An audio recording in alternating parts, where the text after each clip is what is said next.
여러분들 1995년 6월 29일에 한국의 삼풍백화점이 붕괴되는 일이 있었습니다.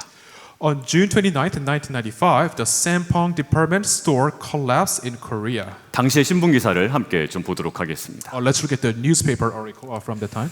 여러분들 15일 17시간 동안 매몰되어 있다가 구조된 분에 대한 한 기사입니다. It's an article about a person who was buried for 15 days and 17 hours before being rescued. 여러분들 신문 기사에는 지금 한국어로 되어 있지만 생환이라는 표현은 있지만 부활이라는 표현은 없습니다.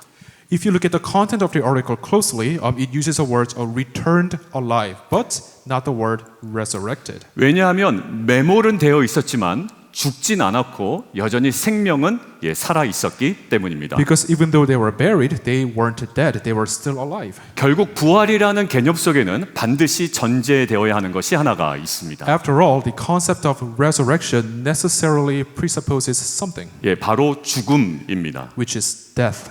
오늘은 예수님의 부활을 기념하고 우리가 예배하고 찬양하는 부활주일입니다. And today we remember and give thanks for Jesus' resurrection. 그런 의미에서 오늘 우리가 기뻐하고 찬양하는 부활은 가장 큰 절망인 죽음이라는 토대에서 역사하는 것이 바로 부활입니다. And in that sense, the resurrection was built on the foundation of the greatest despair of all, death. 결국 부활이 실제였던 것처럼 죽음도 실제였던 것입니다. Just as the resurrection was real, so is death. 부활은요, 결국 그 실제인 죽음을 통해서 그리고 죽음을 이기고 역사한 겁니다. But the resurrection was wrought through the reality of death and overcoming the reality of death. 여러분들 근데요, 왜 부활이 중요하냐고 묻는 분들도 있습니다. But some people ask, why is the resurrection so important? 중요한 이유가 하나 있습니다. There is one very important reason. 당시에 십자가에 죽은 사람들은 너무나도 많았습니다. Back then, many people died on the cross. 여러분들 십자가에 죽은 사람 하나같이 다 내가 메시아라고 주장하면 증명할 길이 없습니다.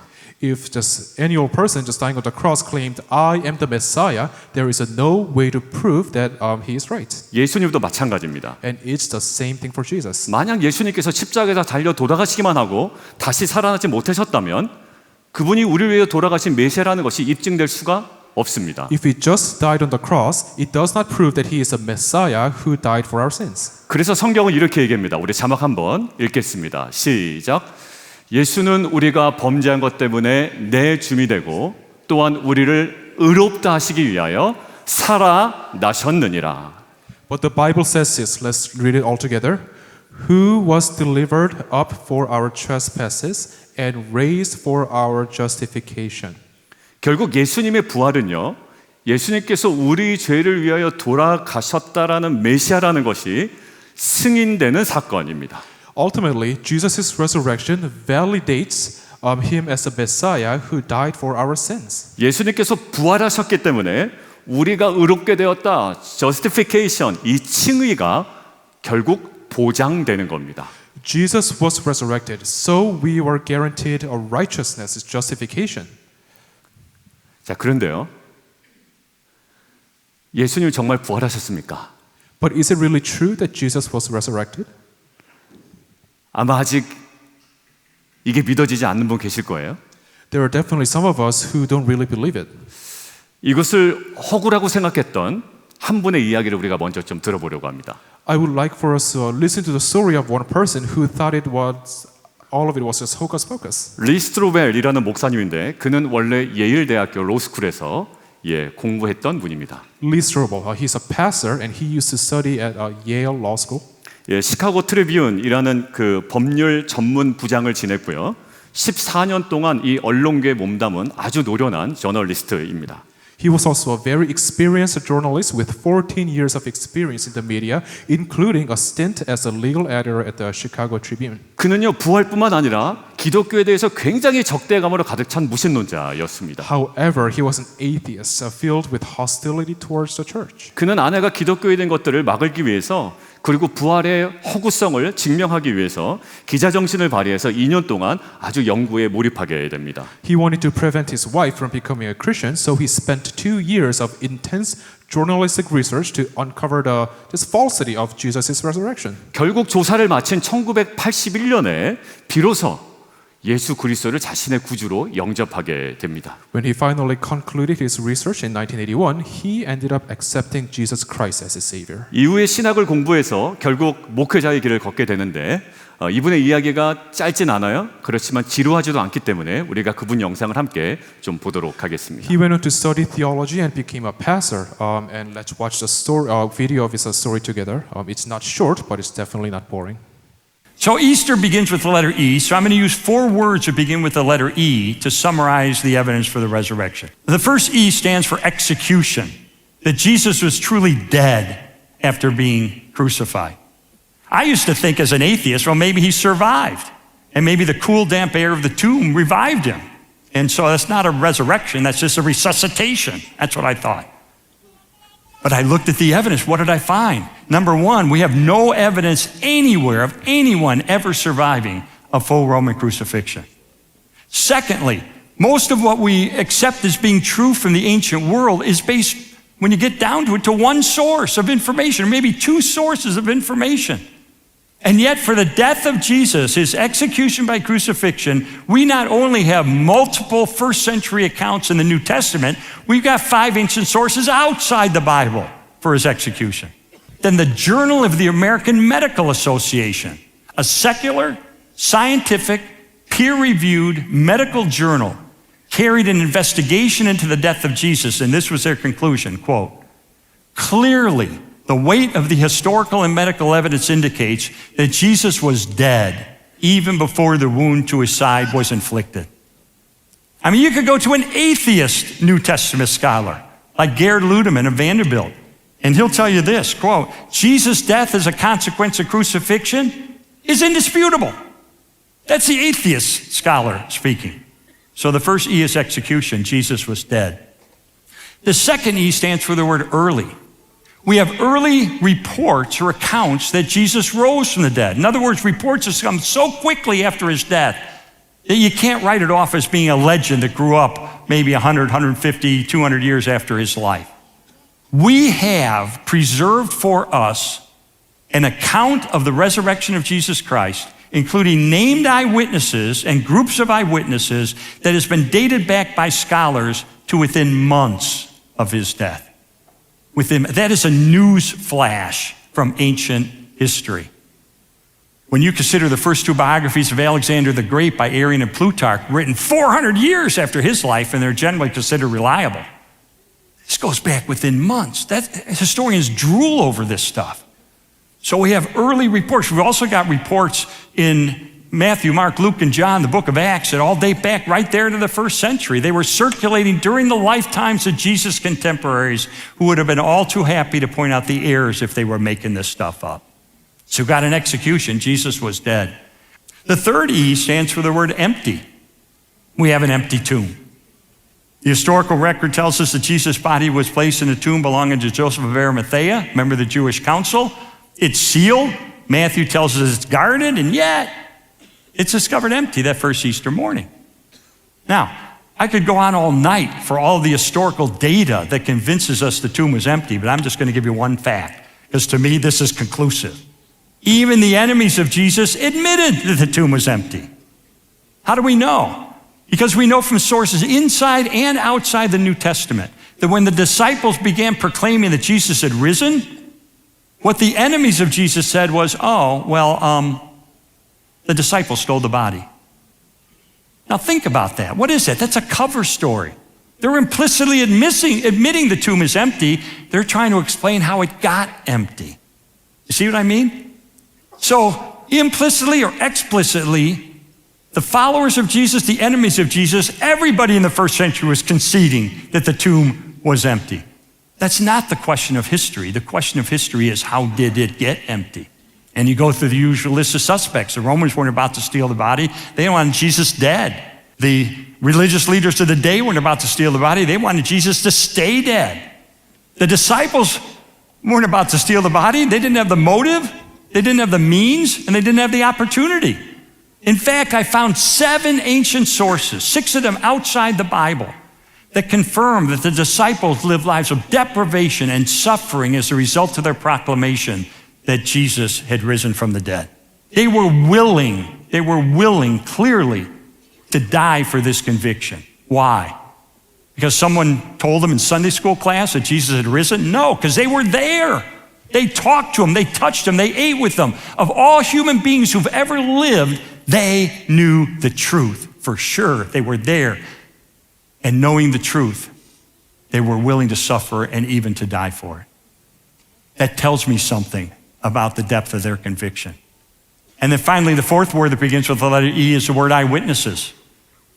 Not only was Jesus' tomb discovered empty, but over a period of time, he appears alive in a dozen different instances to more than 515 people. To skeptics and doubters, as well as to believers. To men, to women, to groups, to individuals, indoors, outdoors, daytime, nighttime. They touched them, they talked with them, they ate with them.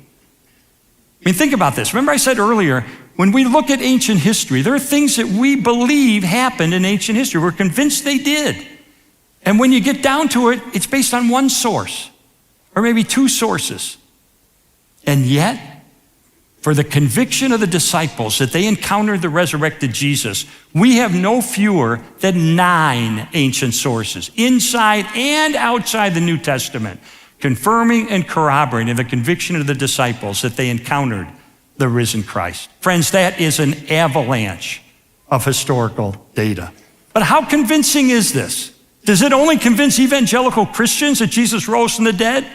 Well, let me tell you about a guy. When I was an atheist and a student at Yale Law School, my hero was a guy who was identified in the Guinness Book of World Records as the most successful lawyer on the planet. This guy, as a defense attorney, won 245 murder trials in a row, either before the jury or on appeal. Unbelievable. Nobody's ever done that. He's in the Guinness Book of World Records, the most successful lawyer who ever lived. And like me, he was a skeptic about the resurrection. And you think about it, here's a guy that knows what constitutes reliable evidence, right? Here's a guy who's used to taking what looks like an airtight case against his client and finding all the loopholes, all the problems with that. He was knighted twice by Queen Elizabeth, and he was appointed to the Supreme Court of his land. Well, one day, somebody came up to him and said, Sir Lionel, you're the greatest lawyer who's ever lived. Have you ever taken your monumental legal skills and applied it to the historical record for the resurrection of Jesus and come to an informed conclusion about whether he really returned from the dead? And he said, no, I haven't, but I will. And so he spent years researching it through his legal expertise. And I'll recite to you one sentence he wrote that summarized his conclusion.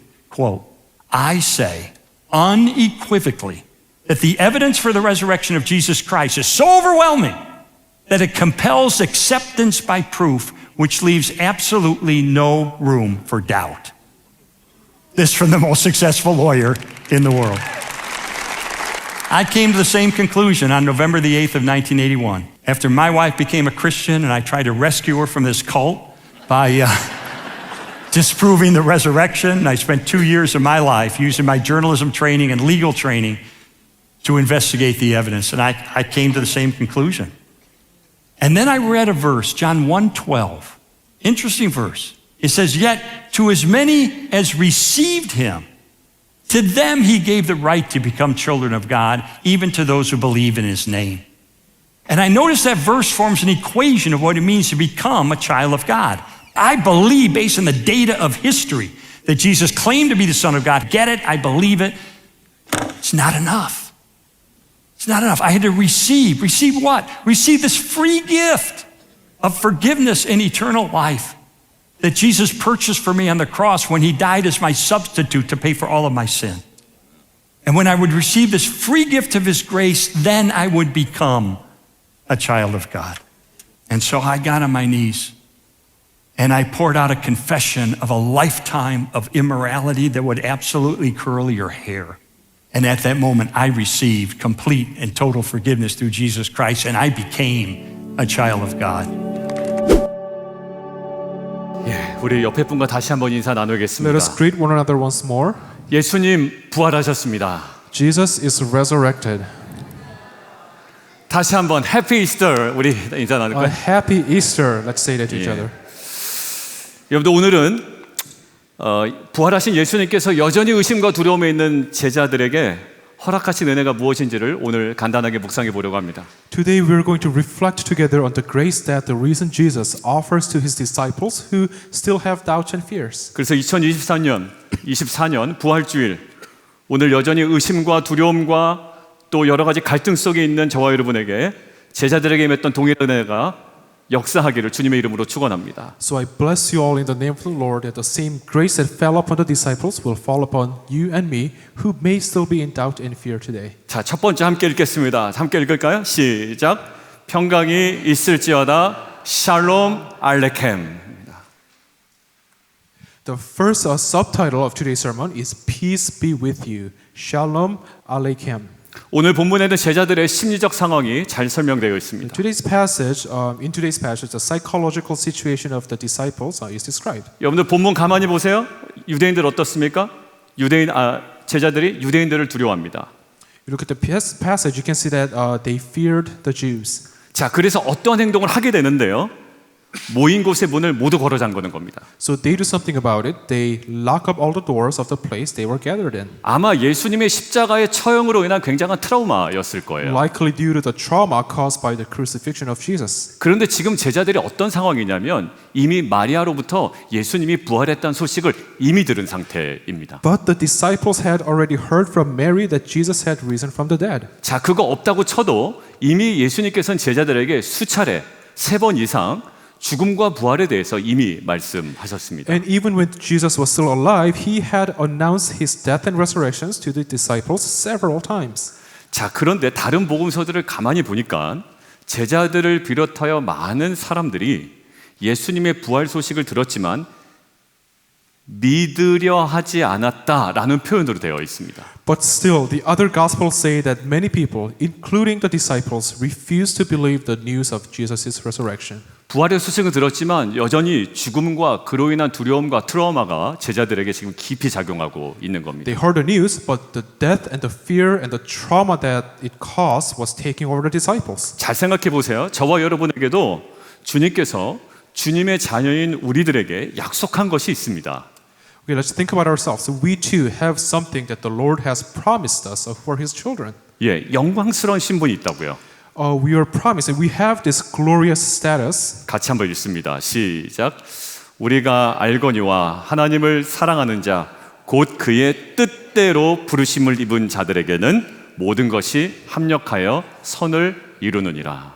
This glorious status as what? Let us read it all together. And we know that for those who love God, all things work together for good, for those who are called according to His purpose. 어떤 상황 가운데서도 주님은 그 사랑하는 자들의 삶을 통해 가장 선하게 이끌어 가실 겁니다. He will fulfill His promise in the best possible way. 그런데 이런 약속의 말씀이 있음에도 불구하고 우리는 죽음과 같은 상황 때문에 믿지 못하고 두려워하고 마음 흔들리고 믿지 않으려고 할 때가 너무나도 많습니다.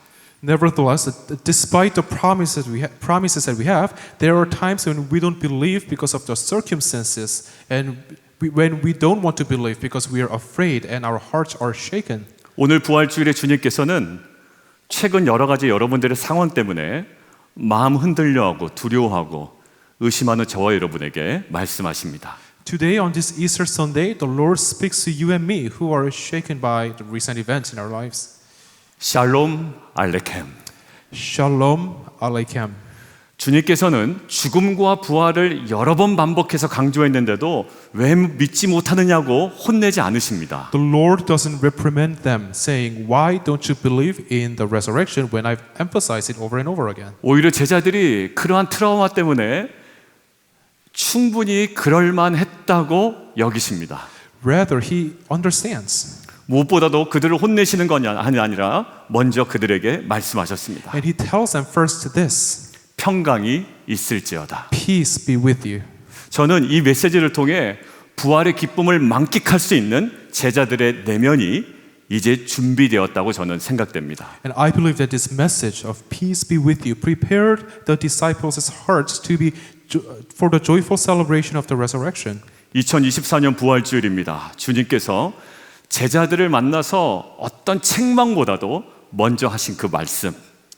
May the Lord's first words to His disciples after the resurrection. 평강이 있을지어다. 샬롬 알레켐. Peace be with you. Shalom Aleichem.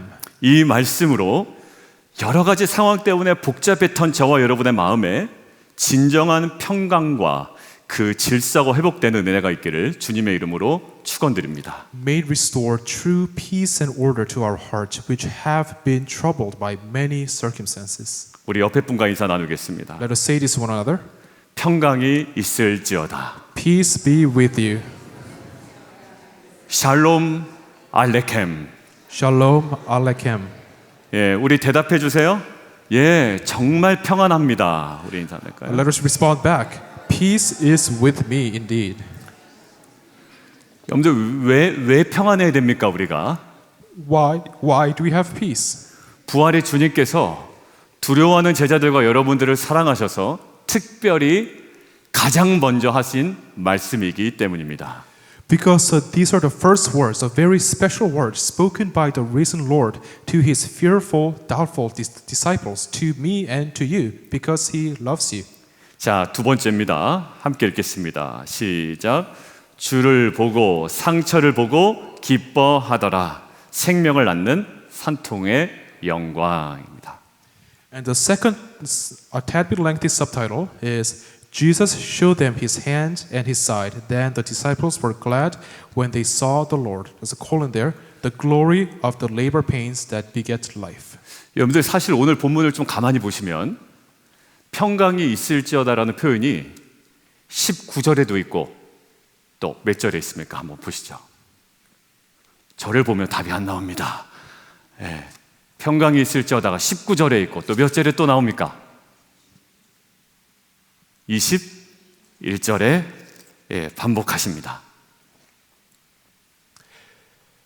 For his frightened disciples, Jesus repeats the phrase, peace be with you, twice, once in verse 19 and again in verse 21. 그러니까 그 사이에 삽입되어 있는 장면이 굉장히 인상적이라는 생각이 들었어요. However, there's a scene that is kind of sandwiched between the two phrases that catch our attention. 자, 그 사이에 20절을 보니까 평강이 있을지어다라는 말씀을 하신 후에 무엇을 보여주십니까? When you look at verse 20, what does Jesus show the disciples after he says, peace be with you for the first time? 뭘 보여주세요? 그렇죠. 손과 옆구리를 보여주십니다. He shows them his hands and his sides. 자, 그러면 손과 옆구리에 무엇을 보여주셨을까요? So what did the disciples see on Jesus' hands and his sides? 목과 창으로 뚫린 자국을 보여주셨을 겁니다. He showed the disciples the puncture wounds made by the nail and the spear. 한마디로 상처를 보여주신 거죠. He showed them his wounds. 자, 그런데 상처를 본 제자들의 반응이 어떻습니까?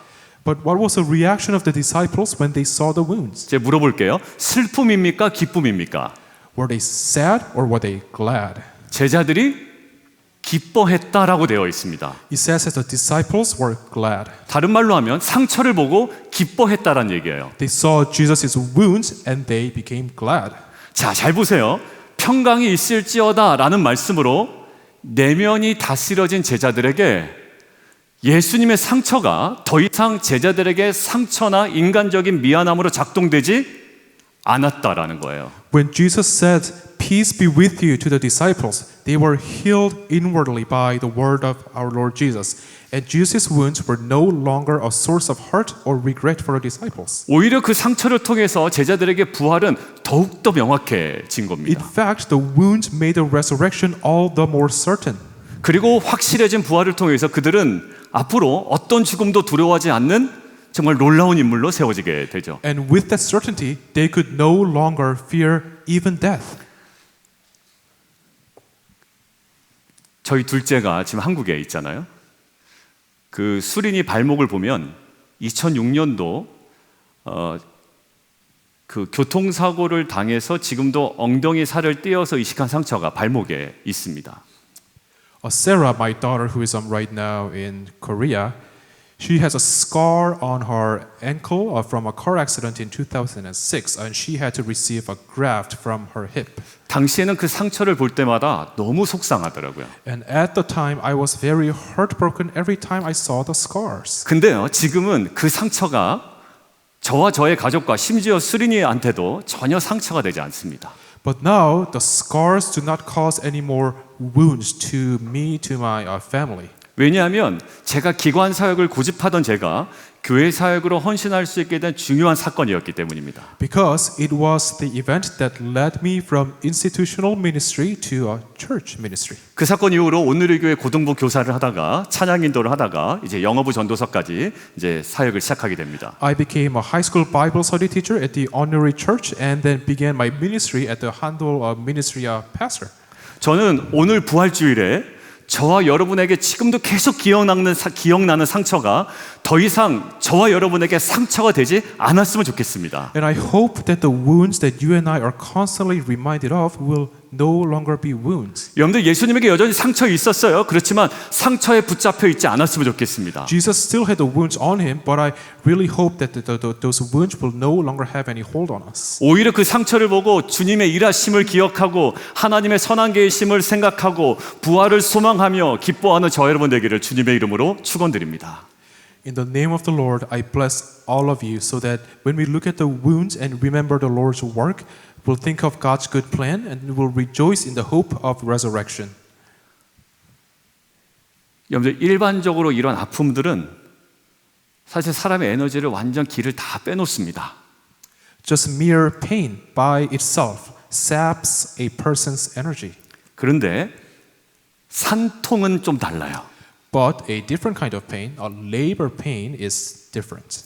산통의 결과는 생명이 태어납니다. The result of labor pains is the birth of life. 저는 확실히 믿는 것이 하나 있습니다. And there is something that I really strongly believe. 예수 안에 있는 성도와 교회의 모든 아픔은 근본적으로 의미 없는 우리의 에너지를 소진시키는 아픔이 아니라 생명을 낳는 산통임을 믿습니다. I believe that all the suffering of the saints in the church who are in Jesus is not fundamentally meaningless pain, but rather a labor pains that produce life.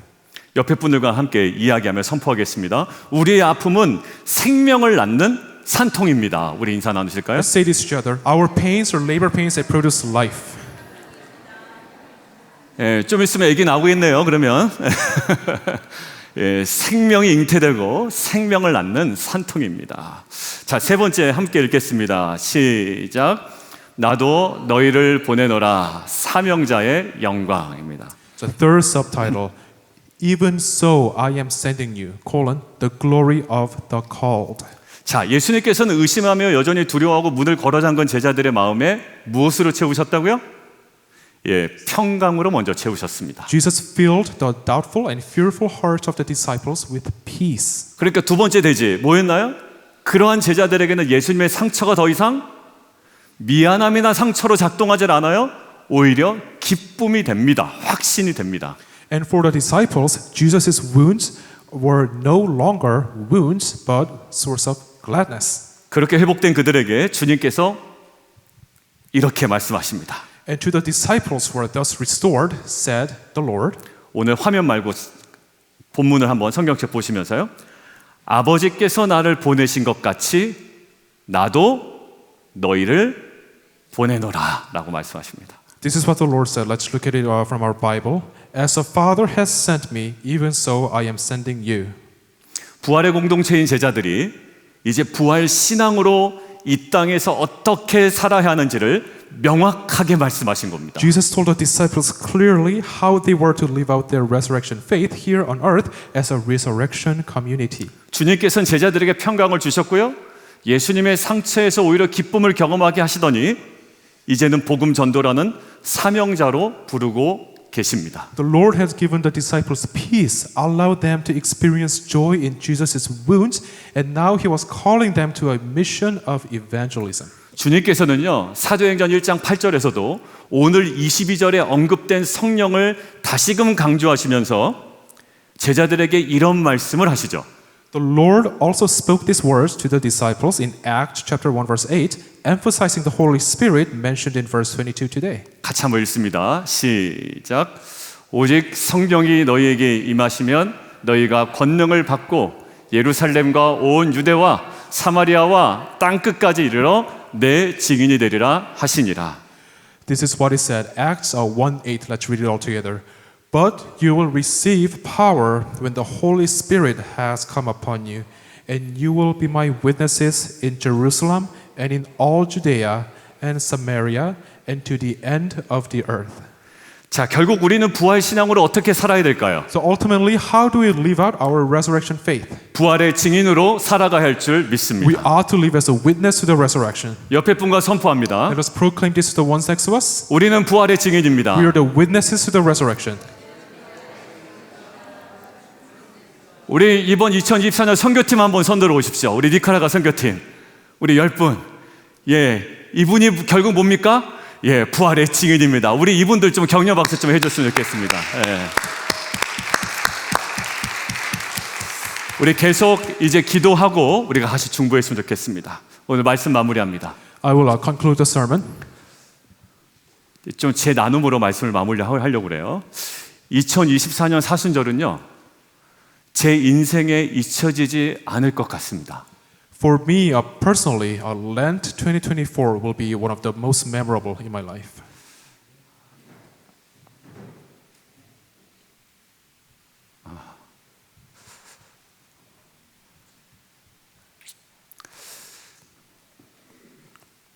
그 많은 성도님들 그리고 적지 않은 많은 분들 그리고 저에게 의심과 특별히 두려움이 있었고 사실 가슴 아픈 상처와 사건들도 있었습니다. For many of the church members and myself, there were many doubts, fears, and heartaches. 아직까지도 기도하고 있습니다. And we are still praying about those things. 그런데 고난주간 특별 새벽 기도회 그리고 성금요 예배를 통한 십자가 위의 가상 칠언을 통해 정말 큰 은혜를 주셨습니다. But through the early morning prayer services this week and the Good Friday service, God let us look at the 7 words of Jesus on the cross, and He gave us so much grace. 여러분들 오해하지 마세요. 제 설교가 좋았다라는 그런 수준이나 그런 의미가 아닙니다. I'm definitely not saying that my sermon was good, 그저 그 말씀에 정말 은혜를 많이 받았습니다. but just that there was just so much grace poured out to us through that word. 그리고 3월 31일 오늘 3월 마지막 날 부활주일을 맞이했습니다. And today on March 31st, the last day of March, we are here on Easter Sunday service. 의심과 두려움과 고민과 상처 속에 있었던 저와 여러분에게 주님께서는 야, 왜 이렇게 믿음이 없냐라고 책망하지 않으십니다. To you and me, who are in our doubts, fears, and worries and hurts, the Lord does not rebuke us for unbelief. 옆에 분 보시면서 얘기해 주세요. 평강이 있을지어다. But He says this, and say this to each other as well, peace be with you. 예, 샬롬 알레켐. Shalom Aleichem. 여러분들 그것으로 충분합니다. And that is sufficient. 이제 상처가 상처되지 않습니다. And now the wounds can no longer be wounds. 상흔을 보고 오히려 부활을 확신하며 이제 기뻐합니다. Rather, upon seeing the wounds, we rejoice because we are convinced of the resurrection. 부활의 증인이라는 영광스러운 부르심 앞에 섭니다. We stand before the glorious calling to be witnesses to the resurrection. 여러분들 진짜 우리 성도님 중에 어떤 연유에서든지 상처 가운데 머무르시는 분이 계십니다. 그런데 오늘 부활주일이 이제는 상처가 오히려 하나님의 일하시는 역사의 기쁨의 현장으로 바뀌기를 주님의 이름으로 축원합니다. 여러분들 정말 그래서 이 부르심의 진정한 제자되고 제자 삼는 I bless all of you that we answer that call to be disciples and disciple makers. 그리고 주님께서 사랑하시고 그리고 주님을 너무나도 깊이 사랑하는 저 여러분 되기를 주님의 이름으로 축원합니다. And I bless all of you that we may be loved by the Lord and we may love the Lord deeply. 자, 우리 옆에 분에 다시 한번 인사 나눠요. 평강이 있을지어다. 너무 당신을 Let us all 사랑합니다. say, peace be with you. 당신과 신앙생활에서 너무 기쁩니다. 예, 너무 인사 나눠요. Happy to share my faith walk with you. 우리 마지막 영상 한 3분 정도 되는데 이 영상 보고 그 다음에 우리 함께 좀 기도하는 시간 갖도록 먼저 하겠습니다. Let us watch this 3-minute video and I would like for us to pray afterward.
너희도 모든 족속으로 제자를 삼아 아버지와 아들과 성령의 이름으로 세례를 주고 내가 너희에게 분부한 모든 것을 가르쳐 지키게 하라.